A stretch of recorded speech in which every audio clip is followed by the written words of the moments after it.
विवेक अग्निहोत्री जैसे लोग बड़ी मुश्किल में तो हैं, लेकिन हम उनको इनडायरेक्ट भी ताकत नहीं दे सकते। वो किन किन से लड़ रहा है, किन हालात में बना रहा है, और उसके बावजूद डिस्क्रिमिनेट करने वाली ताकतें उसका डिस्क्रिमिनेशन कर रही हैं। लेकिन 90 करोड़ में से 10 करोड़ लोग तय कर लेते कि इसकी फिल्म देखने जाएंगे, क्या फर्क पड़ता है यार, हमारा नॉलेज ही बढ़ जाएगा, वो ओरिजिनल डॉक्यूमेंट ही देखने को मिल जाएंगे, क्या फर्क पड़ रहा है। एक बार तय कर लेते। वो अब कश्मीर फाइल बना रहे हैं। कैसे बना रहे हैं मैं जानता हूं।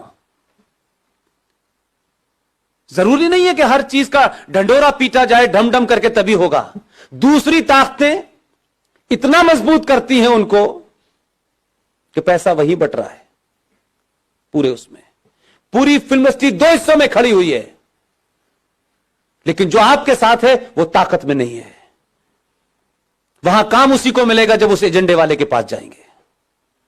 272 स्क्रिप्ट राइटर हैं, उन्हीं से लिखवानी है आपको फिल्म, पैसा घुमा के वहीं जाना है, क्योंकि वो एक मिशन मोड में है, आप फैशन के मोड में हैं। हम अपनी कमियों को समझें। हमसे जो 1000 साल पहले भूल हुई थी मैं नहीं जानता क्या थी, लेकिन लगता है मुझे आज के दौर को देख करके कि कुछ भी नहीं होता, हिस्ट्री रिपीट हो रही है। जो काम आप कर रहे हैं वो हमारे लिए शायद उसका तत्कालिक कोई फायदा हो ना हो, लेकिन आने वाली नस्लों के लिए होगा। यह तय होगा कि 20 साल के बाद मेरे बच्चे टोपी लगाएंगे, मेरी बेटियां बुर्का पहनेंगी या नहीं पहनेंगी। अगर नहीं चाहते हैं तो ताकत से खड़े होइए। वो कौन है, कौन नहीं है, कैसा है, बुरा है, अच्छा है, यह महत्व नहीं है। इस समय कई सवाल पूछने का समय नहीं है। दूसरे सवाल नहीं पूछ रहे हैं, पूरी दुनिया में है। पाकिस्तान नेशनल असेंबली का चेयरमैन चिट्ठियां लिख रहा है सऊदी अरब को। 2.5 लाख की रैली निकल रही है उस बांग्लादेश को जिसे आपने चड्डी बनियान पहनना सिखाया है। नंगे घूम रहे थे वो, जिनकी आधी आबादी आपके मुल्क में है, और आपके मुल्क में सत्ता लोभी लोग उनको कह रहे हैं इनको रखो, ये हमारे दबाव हैं, क्योंकि इन्हीं से हमें वोट मिलेगा और इसी हम सत्ता में रहेंगे। यही कारण रहा होगा 1000 साल पहले भारत के गुलाम होने का, जो आज दिखाई देता है मुझे। कैसे कैसे नारे लग रहे हैं इस देश के अंदर। हर राज्य एक अलग अलग बात कर रहा है। कोई यूएनओ चिट्ठी लिख रहा है,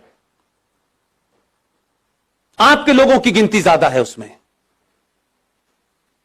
वही ताकतें बाहर निकल रही हैं। सबके नाम नहीं लेना चाहता, इतने महान नहीं उनका नाम लूं मैं, लेकिन राष्ट्र को आपकी जरूरत है।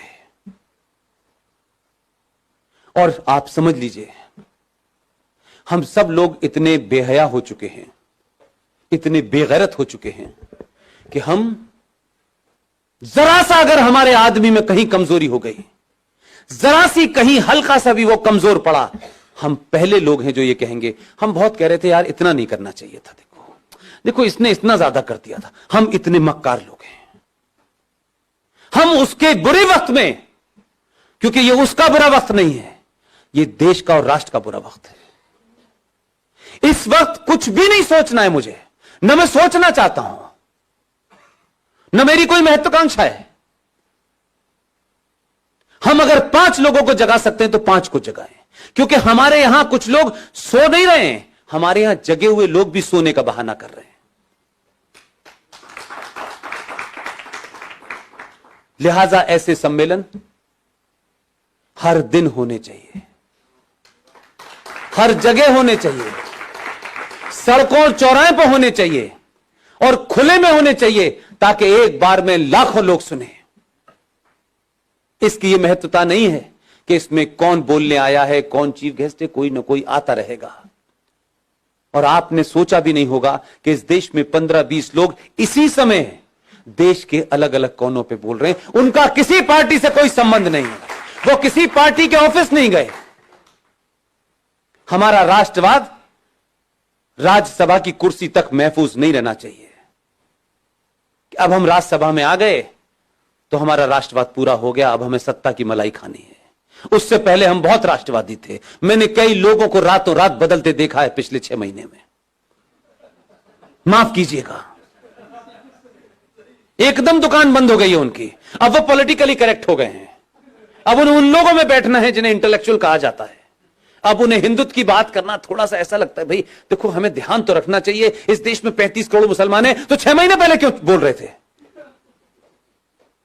इसलिए आपके यहां ईमानदारी नहीं है।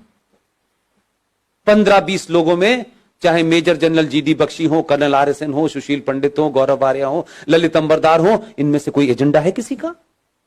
रोज टेलीविजन पे आप देखते हैं, रोज कहीं ना कहीं भाषण चल रहा होता है उनका। किस लिए? क्या सिर्फ 90 करोड़ हिंदुओं में यही 10-15 लोग हैं? क्यों नहीं हर घर के अंदर 2-2 लोग पैदा हो रहे हैं? क्यों हम ये मानते हैं कि राष्ट्रवाद एक शाम में चाय पीने जैसा है कि थोड़ी देर के लिए राष्ट्रवाद भी बात कर लें? कुछ लोगों का राष्ट्रवाद 9 बजे रिपब्लिक टीवी देख के शुरू होता है और 11 बजे कहते हैं बस भारत माता की जय, सो जाओ। राष्ट्रवाद जीना होता है। अगर आपको अपने पे गर्व नहीं है, अपने इतिहास पे गर्व नहीं है, आपको बौनों जिन्होंने गुलाम बनाया है, अगर आप उनको महसूस कर रहे हैं, आप उनको मजबूरी में आपको झेलना पड़ रहा है, तो इसका मतलब यह है कि आपके अंदर कोई अपना स्वाभिमान नहीं है। जिसमें स्वाभिमान नहीं होता उसे राष्ट्र की कोई चिंता नहीं होती। उसको किसी भी हालत में रख दो, वो एडजस्ट कर लेगा, वो नाम बदल लेगा, वो धर्म बदल लेगा, वो लड़की की शादी करके एक नया रिश्ता बना देगा और नाम लगेगा, रख लेगा अपना शब्बीर कुमार। वो कुछ भी कर लेगा। अगर जागृत समाज होता तो उस दिन बोलना चाहिए था जिस दिन गुलशन कुमार की हत्या हुई थी। आप 3 चीजें रख रहा हूं रवि भाई, ध्यान दीजिएगा। इस देश की प्राइमरी एजुकेशन को हमने क्रिश्चियंस के हाथों सौंप दिया है, राइट? इस देश के इतिहास को हमने 70 सालों में कम्युनिस्टों के हाथों में सौंप दिया था। और तीसरी चीज बताऊं, इस देश का एंटरटेनमेंट आपने जिहादी मुसलमानों के हाथों छोड़ दिया है। आपकी तीनों चीजें आपके पास नहीं है।